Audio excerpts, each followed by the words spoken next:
제가 이혼 숙녀 캠프에서 여러 가지 이야기를 하지만 내가 그 어떤 사람의 삶의 방향을 바꿀 수 있다면 방법은 한 개밖에 없어요. 정신과 의사 이광민입니다. 최근에는 할 일은 많지만 아직도 누워있는 당신에게라는 두 번째 책을 써서 작가라는 이제 또 다른 정체성을 가지고 있는, 네, 요즘 역할이 되게 많아진, 예.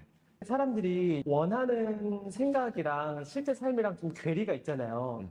이 괴리가 좀 생기는 이유, 그 원하는 삶대로 살지 못하는 이유가 어떤 거인 것 같으세요? 기본적으로 내가 원하는 삶을 살고 있지 못하다라고 느끼는 거는 모든 사람들이 가지고 있는 뭐 마음이죠. 우리는 누구나 다 성장이라는 걸 바라거든요. 내 삶이 더 나아지기를 원하고 사회적으로 더 많은 성취를 얻기 원하고 또 다른 사람들에게 인정을 받기를 원하는 거죠. 그러면 내가 원하는 방향은 여기에 있는데 나는 아직까지 여기에 머물러 있는 거죠. 그렇기 때문에 약간의 괴리감을 만들고 있는 거고, 우리는 항상 여기에 있는 나를 끌어올리는 데만 집중을 해요. 그러니까 우리가 지치는 거거든요.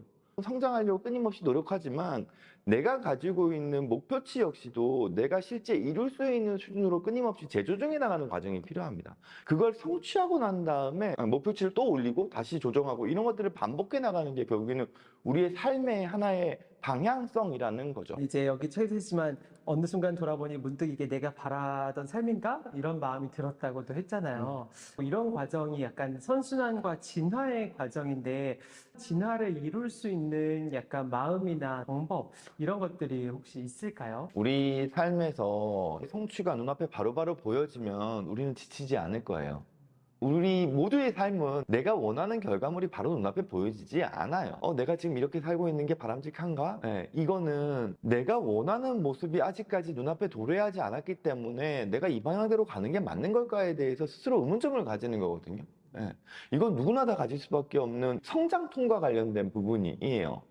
그러면 우리의 마음가짐은 어떤 식으로 가져가야 되냐 하면, 어쨌든 내가 이 방향으로 가기로 했다면 다소 내가 이 결과물 자체가 눈에 보이지 않고 이게 허탕치는 거 아닌가라는 불안이 든다 하더라도 결정적인 실패의 근거가 있지 않는 한 끊임없이 일단은 이 뭐랄까요, 바닥에 굴을 삽으로 계속 파나가야 돼요. 끊임없이 재판단을 하는 게 중요하다는 게 이런 거예요. 나는 계속 노력을 지속해요. 예. 근데 이제 정말 내가 너무 지쳐버렸어요. 혹은 내가 땅굴을 너무 깊이 팠는데 그래도 이거는 도저히 나올 기미가 보이지 않아요. 그리고 이건 할 만큼 충분히 했어요. 그렇다면 우리는 새로운 영역으로 장소를 조금 조정을 해야 돼요. 그렇지 않다면 나는 일단 이걸 선택했으니 충분히 하는 데까지는 한다여야 되는 마음가짐은 가질 필요가 있다고 봐요. 제가 의과대학을 다닐 때 저는 의과대학이랑 너무 안 맞았어요. 저는 기본적으로 아픈 사람들 보는 것도 좀 힘들어하고 피도 못 봐요. 근데 일단은 어찌됐건 내가 의과대에 들어왔으니 졸업하는 데까지는 노력을 다 하는 거예요. 제가 중간에 방향을 약간 틀까에 대한 고민도 했었어요. 근데 내가 이 길을 계속 파고 보니 정신과 의사라는 또 다른 길이 눈앞에 보인 거예요. 꾸준하게 파다 보니까 또 다른 길이 보이고 거기서 내가 이게 나의 정체성의 방향인가 보다를 새롭게 잡아간 거라는 거죠. 요즘 세상은 보면은 꿈은 과잉의 시대인 것 같거든요. 내가 되고 싶거나 갖고 싶은 게 너무 많이 쉽게 보이는 약간 이런 시대인 것 같아요. 이전에는 부모 세대의 강압이나 이런 것 때문에 지금은 너무 많은 꿈 중에서 나의 꿈이 아닌데 택하기도 하고 또 못 보기도 하고 멋져 보이지 않는 직업은 안 택하기도 하고 이런 게 반복되는 것 같은 느낌이 좀 있거든요. 근데 진짜로 자기가 원하는 삶이나 원하는 꿈을 조금 알아보고 택할 수 있는 이런 방법들 이런 게 있을까요? 과거에는 우리의 삶의 어떤 지향점이라는 게 좀 뻔했어요. 뭐 농부의 아들은 농부가 되고, 뭐 장사치는 장사치가 되고, 약간 이런 거였는데, 지금 우리가 너무 꿈 과잉의 시대를 살고 있는 거는 전적으로 SNS 탓이죠. 꼭 나쁜 것만은 아니에요. 내가 SNS를 통해서 이런 부분에 대해서도 호기심을 좀 가지고 이런 것도 내가 할 수 있지 않을까에 대한 꿈을 확장해 나가는 거는 진짜 좋은 일인 거죠. 다만 SNS의 부작용은 비교에 있어요. 남들은 이렇게 멋진 걸 뭐 하고 있는데 지금의 나는 뭐지? 라는 식으로 비교를 하기 시작하면 그때부터는 우리 삶에 마이너스가 생겨요. 비교가 들어가는 순간 나의 지향점의 목표가 이렇게 높아져 버려요. 나는 이 정도의 현실적인 목표를 채웠을 때는 충분히 내가 이걸 쫓아갈 수가 있는데 남들과 비교하는 순간 나의 목표 지향점은 이렇게 높아져 버리고 내가 끌어올릴 수 있는 위치는 아무리 노력하더라도 여기가 맥시멈이거든요. 그러면 나한테는 이만큼의 값이 마이너스로 잡혀버려요. 하지만 실제 나의 삶은 여기서 여기로 올라왔기 때문에 플러스거든요. 근데 난 분명히 내 삶에서 앞으로 나가고 플러스를 이루고 있음에도 남과 비교하는 순간 이만큼의 마이너스가 생겨버렸다고 착각해 버리는 거죠. 그게 그 SNS를 통한 인지 왜곡이고, 그게 우리로 하여금 SNS가 꿈의 과잉으로 인한 자존감의 저하, 나 스스로의 좌절을 쉽게 가져가는 어떤 배경이 되어 버린다는 겁니다. 그래서 내 꿈을 어떻게 찾느냐를 한다면 우리가 끊임없이 호기심을 가지고 탐색하는 건 필요해요. 그리고 그거를 머리 안으로만 상상하는 건 좋진 않아요. 실제로 내가 경험으로 해봐야 돼요. 꿈과 관련해가지고 방황을 한 하나의 케이스를 좀 말씀을 드린다면, 마가렛 말러라는 정신분석가가 있습니다. 헝가리의 유대인 여성 정신분석가인데, 아버지가 마가렛에게 의사의 꿈을 막 불어넣어줘요. 근데 이 마가렛이 고등학교 시절에 정신분석이란 거를 경험하고 난 다음에 나 자신의 꿈을 찾겠다고 하면서 생각해보니까 내 꿈은 다 아빠가 주입한 꿈인 거죠. 거기서 화들짝 놀라서 무슨 행동을 하냐 하면은, 나는 예술이 좋으니까 미술대학교에 갈 거라고 하면서 실제로 조속과를 가요. 당연히 실패하죠. 왜냐하면 사전에 충분히 경험해보지 않고 모르게 나의 진로를 선택해버린 거예요. 만약에 마가렛이 그 미술과 관련된 경험들을 좀 하고 난 다음에 꿈의 방향을 잡았다 그러면 이런 실수는 안 했겠죠. 결국에는 의과대학으로 편입을 해서 옮겨갑니다. 그러니까 우리가 우리의 꿈을 찾아 나가기 위해서는 다양한 호기심을 가지고 있는 건 중요하지만, 거기서 더 중요한 건 일정 부분 경험을 바탕으로 판단을 하는 거라는 거죠. 좋습니다. 근데 요즘 무기력 현대인이 되게 많은 것 같다는 느낌이 좀 있거든요. 무기력이 왜 이렇게 많은지 또 왜 발생하는지 좀 궁금해요. 우리 삶에서 무기력을 경험하는 이유는 결국 두 가지예요. 이 무기력이라는 거는 나의 에너지 활용으로부터 나오거든요. 우리는 끊임없이 에너지를 공급받고 내 삶의 성취나 가치나 의미를 위해서 이 에너지를 쓰면서 균형을 맞춰요. 자동차랑 비슷해요. 자동차에서 우리는 연료를 집어넣고 엔진을 구동하면서 차가 앞으로 나가죠. 이 연료를 주입하는 것과 연료를 사용하는 거에 균형점을 맞춰가면서 이 차는 끊임없이 움직일 거거든요. 무기력이란 뭐냐 하면은 연료 경고등이 뜬 거랑 비슷해요. 내가 채워넣은 에너지를 이미 사용을 많이 해서 나에게 남아있는 에너지가 별로 없어요 라는 경고등이거든요. 여기서 우리가 아무 행동도 하지 않고 기존의 행동 패턴을 그대로 유지해버리면 이 자동차는 결국에는 서버릴 겁니다. 그게 소위 말해서 번아웃인 거죠. 그러면 무기력이 오는 이유는 결국엔 둘 중에 하나예요. 평소에 공급받던 에너지를 어느 순간 공급받지 못하고 있거나, 혹은 삶에서 쓰는 에너지를 평소보다 너무 과잉해서 사용하거나. 그러면 이 무기력에 대한 해결책도 이 두 가지 방향에 따라서 다르겠죠. 내가 너무 무리를 하고 있다면 내 욕심을 줄여야 돼요. 내가 제대로 된 휴식을 취하고 있지 못하다면 내 일상생활에서 망가져 있는 부분이 무언지를 찾아서 그걸 회복해야 돼요. 그럼 무기력과 게으름과는 또 같으면서도 다른 개념인가요? 무기력과 게으름은 좀 달라요. 책의 제목이 전형적인 무기력의 표현이에요. 할 일은 많지만 아직도 누워있는 당신에게 라는 건 내 삶에서 목표 지향점은 높다라는 거예요. 근데 나한테 에너지가 없네? 움직이려고 하니까 내 몸이 더디게 움직이네? 라는 게 무기력의 증상인 거죠. 즉, 나는 여전히 삶의 지향점이 있고 목표가 있고 욕심이 있어요. 근데 할 에너지가 충분하지 않다는 거죠. 게으름은 하고 싶은 것도 별로 없어요. 게으름의 원인은 두 가지 정도로 형태가 나뉠 것 같기는 합니다. 하나는 내가 목표조차 세우지 않는 거예요. 내 삶을 열심히 살아가려고 하는 목표조차 없을 정도로 스스로가 게을러지는 거죠. 또 다른 게으름은 반항이에요. 목표는 있어요. 해야 될 것도 있어요. 근데 이거는 따지고 보니까 내가 정말 하려고 했던 게 아니에요. 그 누군가에 의해서 하게끔 만들어진 경우라 그러면은 우리 마음 안에서 반항이 올라와요. 이게 내 삶이 맞나? 이게 진짜 나를 위한 건가? 그렇게 되면은 이 반항이 할 게 있는데도 불구하고 하는 걸 방해해요. 그것도 게으름의 하나의 영역이죠. 무기력이나 게으름을 타파할 수 있는 방법 있을까요? 우리 삶은 끊임없이 흔들려요. 때로는 나한테 일이 주어지는 양이 엄청 많을 때도 있고, 때로는 내가 갑자기 무슨 몸이 아플 수도 있고, 그러면 우리 삶이 흔들려 버려요. 그러면 내가 무기력을 안 가지려고 해도 우리 삶에서의 예상치 못했던 여러 가지 상황들이 우리의 일상생활을 방해하면서 그 무기력에 빠지게 만드는 요소들이 있거든요. 그럴 때 제일 중요한 거는 우리의 일상생활의 리듬이 흔들리지 않는다.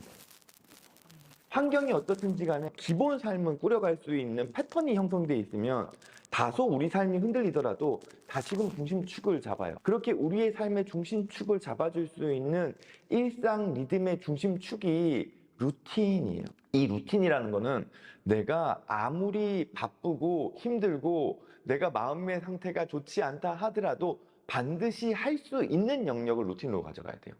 그래서 저는 루틴에 익숙하지 않으신 분이라면 일주일에 한 번 정도를 잡으라 그래요. 그리고 남들에게 방해받지 않는 시간. 일주일에 한 번 내지 두 번에 1시간 정도의 시간을 고정적으로 나의 일상 리듬을 잡기 위한 하나의 축으로 별도로 빼놓는 거예요. 아무리 남들이 뭐라 하더라도 내가 이 시간만큼은 이 활동을 위해서 빼놓는다라는 그 기본적인 루틴의 축이 있으면 우리가 외부 환경으로 인해서 일상생활이 무너지고 혼란스러워진다 하더라도 이 기본 축 때문에 다시금 일상생활이 이 기본 축으로 맞춰 들어와요. 그리고 그 하나가 여유가 되면 두 개가 되고 두 개가 세 개가 되고 네 개가 될 수 있다 그러면은 우리의 삶의 루틴들은 조금 더 맞춰지면서 삶의 리듬점이 조금 더 견고하게 붙잡히겠죠. 그게 책에서 앵커링 포인트라고 표현하신 분이시죠. 그러면 그 앵커링 포인트 한번 조금 더 설명해 주시고 네. 그런 루틴 중에서 혹시 추천하는 루틴 어떤 게 있는지 한번. 앵커링이란 이제 닻을 내린다라는 개념이거든요. 우리의 인생을 항해라고 많이 비유를 하잖아요. 우리의 삶은 하나의 항해하는 배 같은 존재인 거죠. 근데 우리 배가 어떤 한 방향을 향해서 끊임없이 나아가고 싶잖아요. 하지만 환경은 녹록치 않죠. 그러면 이 배는 내가 원하는 방향으로 가고자 할 때 방황하기가 쉬워요. 그때 필요한 게 앵커링이라는 거죠. 이 배가 닻을 내리는 거예요. 그러면 이 하나의 중심축을 잡아주는 거예요. 그러다가 날씨가 다시 맑아지면 닻을 올린 다음에 다시 나는 목표 지점으로 해서 향해를 가죠. 그래서 우리가 삶의 방향을 꾸준하게 잡아가면서 외부 환경에서 방황하지 않기 위한 기본적인 앵커링 포인트라는 게 루틴이라는 말씀을 드리고요. 저한테 가장 중요했던 루틴의 하나는 저는 운동이었어요. 기본적으로 저는 운동을 좋아하지도 않고 운동을 잘하지도 못해요. 근데 제가 이제는 제법 운동이라는 걸 꾸준하게 하고 있거든요. 제가 어떻게 했냐면 PT를 끊었어요.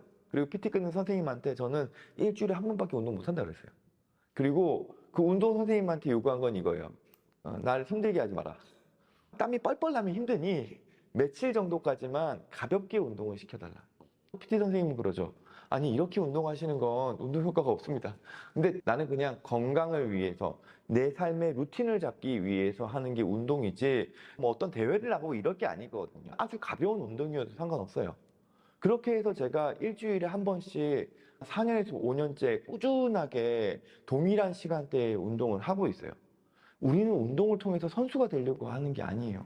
그저 건강과 일상생활의 루틴을 잡는 운동이라면 충분하다는 거죠. 무기력이나 게으름은 루틴을 파괴하는 파괴력이 있는 것 같거든요.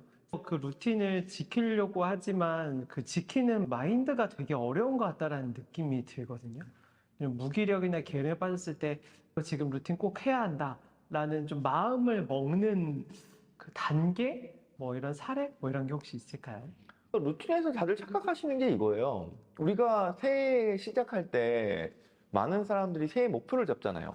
뭐 그게 금연이 됐던 운동이 됐던 이거 대부분 다 실패하죠. 실패하는 이유는 거창해서 그래요. 루틴은 열심히 하는 게 아니에요. 루틴은 꾸준히 무조건 하는 거예요. 그런 루틴은 거창하면 안 돼요. 힘들면 안 돼요. 제가 책에서 스몰 스텝, 빅 스텝이라는 개념을 쓰거든요. 우리의 목표는 그냥 꾸준하게 올라가는 거예요. 사다리를 올라갈 때 사다리가 높으면 당연히 버거운 포기하게 돼요. 꾸준하게 하기 위해서는 얕은 단계의 계단을 식은 죽먹기처럼 끌고 가는 거예요. 그래서 루틴을 하기 위한 기본 마음가짐은 내가 정한 루틴은 전혀 어렵지 않다. 그런 루틴으로 내용을 채우셔야 해요. 저는 운동하러 갈 때 옷을 갈아입지 않아요. 전 여기서 그냥 자켓만 벗고 운동해요. 이것도 이런 거예요. 옷을 갈아입으면 귀찮아요.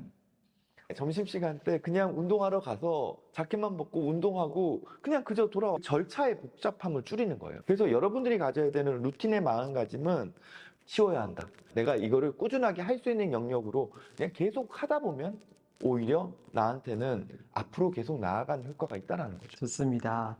이제 프리맥의 조건화 원리 먼저 말씀하셨어요. 힘든 걸 먼저 하라. 이 프리맥의 조건화 원리, 이 인생의 원리 한번 여쭤보고 싶어요. 프리맥의 조건화 원리는 그 grandmother's rule이라고 표현해요. 할머니가 손자에게 야채를 먹이고 싶은 거예요. 아이들은 고기를 좋아하잖아요. 그러면 우리가 할머니 입장에서 야채를 먹이기 위해서 두 가지 순서를 놔두는 거예요.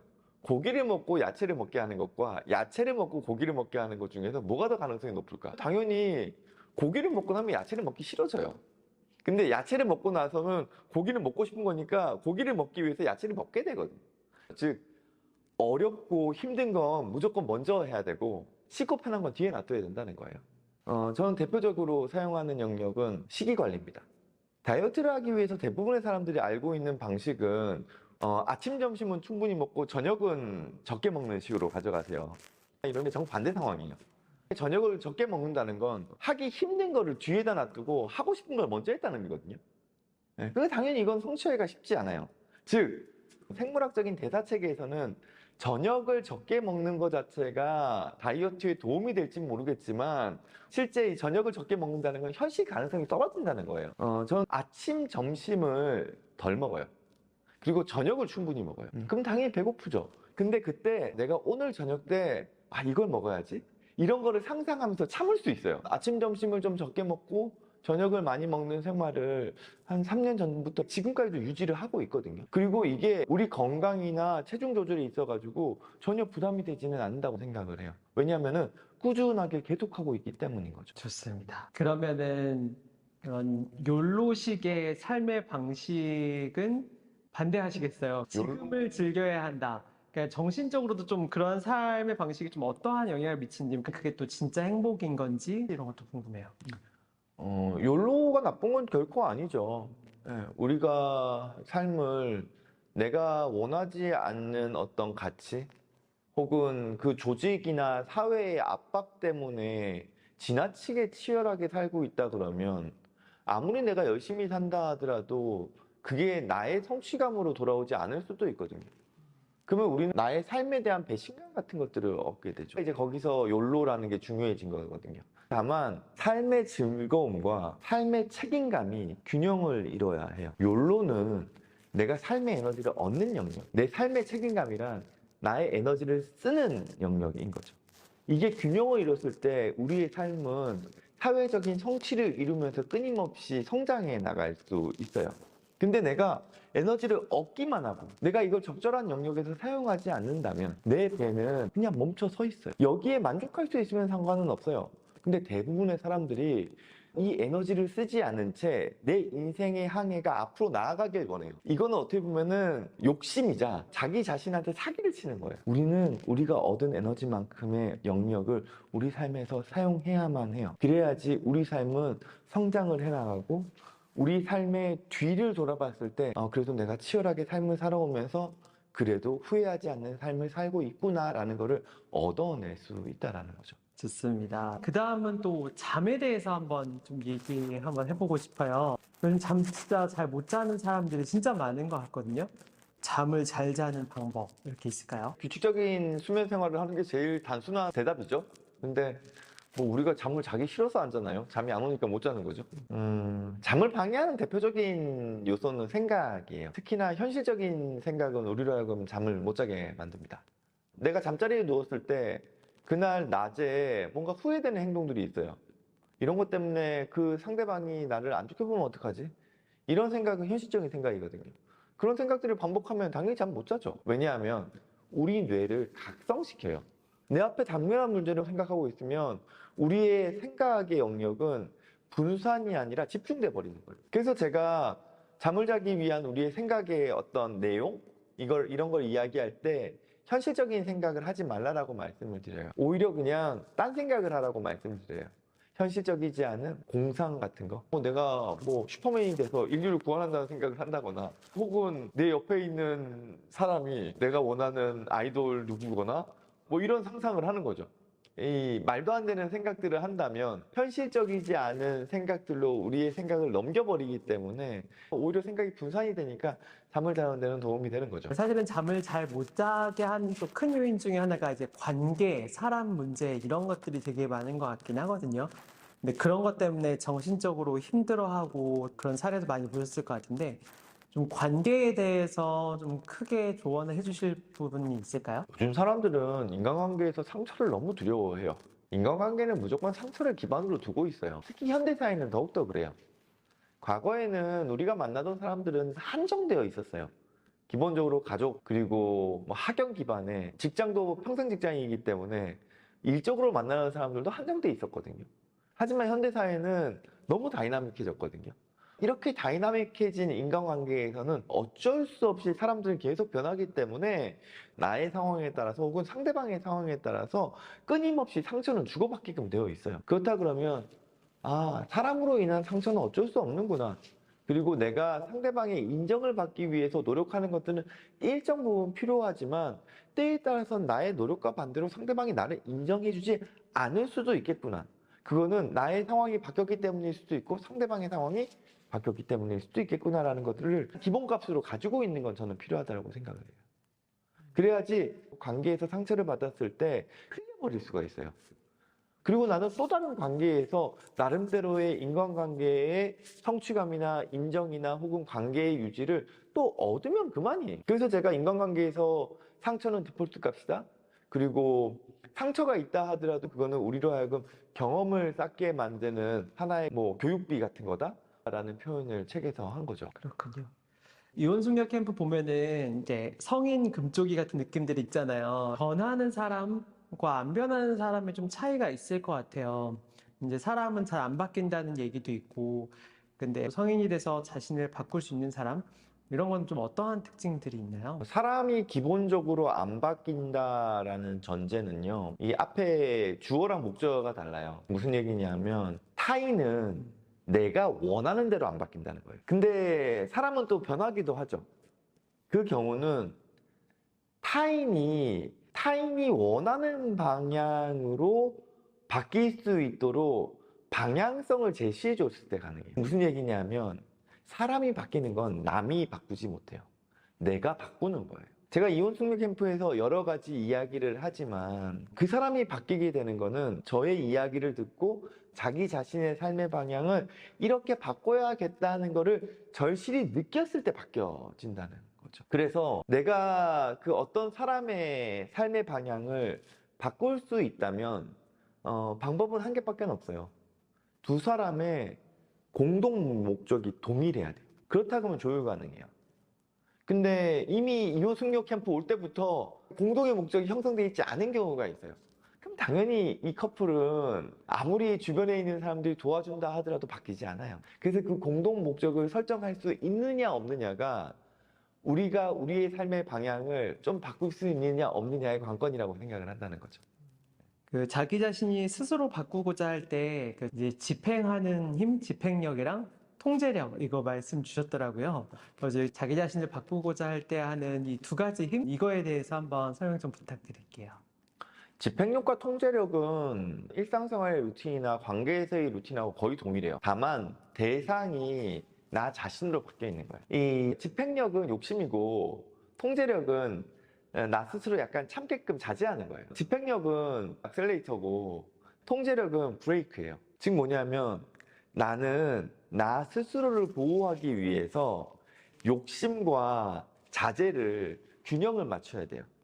내가 앞으로 나아가려는 것과 속도를 줄이려고 하는 노력이 균형을 맞춰야 우리는 꾸준하게 앞으로 나갈 수 있어요. 우리 시대는 통제력이 부족해요. 다들 너무 자기 스스로를 치열하게 채찍질만 하고 있어요.